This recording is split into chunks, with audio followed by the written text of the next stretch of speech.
కర్నూలు మండలం జోహారాపురం గ్రామంలో ఉన్న 3 ఎకరాల భూమిపై అధికార పార్టీ నేతలు ఆక్రమించేందుకు ప్రయత్నిస్తున్నారని పెద్దస్వామి కుటుంబం ఆరోపించింది.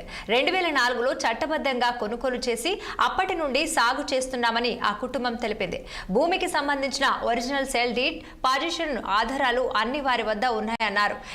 అయితే కొంతమంది అర్బన్ రెవెన్యూ అధికారులు ఈ భూమిలో అక్రమంగా రాళ్లు పాతి రిజిస్ట్రేషన్ చేయటం వంటి చర్యలకు పాల్పడుతున్నారని కుటుంబం ఆరోపిస్తోంది. కేసు కోర్టులో ఉన్నప్పటికీ అధికారుల నిర్లక్ష్యంతో తీవ్ర ఇబ్బందులు ఎదుర్కొంటున్నామని కుటుంబం ఆవేదన వ్యక్తం చేస్తోంది. ఇప్పటికైనా అధికారులు స్పందించి తగిన చర్యలు తీసుకోవాలని పెద్దస్వామి కుటుంబం డిమాండ్ చేస్తోంది. నమస్కారం, నా పేరు మహేంద్ర. గత 50 సంవత్సరాల నుంచి ఈ భూమి మాది. ఈ భూమిని సాగు చేసుకుంటూనే ఉన్నాం. ఒక సంవత్సరం నుంచి వేరే వ్యక్తులు వచ్చి మమ్మల్ని చాలా ఇబ్బందికరమైన పెడుతున్నాం. మా సర్వే నంబర్ వేరు, వాళ్ళ సర్వే నంబర్ వేరు, వాళ్ళ హద్దులు వేరు, మా హద్దులు వేరు. వాళ్ళు రౌడీ షీటర్లు మమ్మల్ని చాలా నరక యాతన చూపిస్తున్నారు. దయచేసి మమ్మల్ని మాత్రం ఈ నరక యాతన నుంచి ఇది కాపాడండి.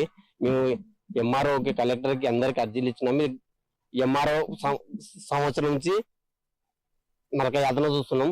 1 టౌన్ స్టేషన్ కంప్లీట్ జరుగుతున్నా కూడా ఈ విధంగా రాళ్ళు బాతి మమ్మల్ని చాలా చిత్రహింసలు పెడుతున్నారు. దయచేసి మాత్రం మమ్మల్ని కాపాడండి. మా సర్వే నంబర్ వేరు, వాళ్ళ సర్వే నంబర్. మాది 68/2A 1E మాది, వాళ్ళది 68/2A వాళ్ళది.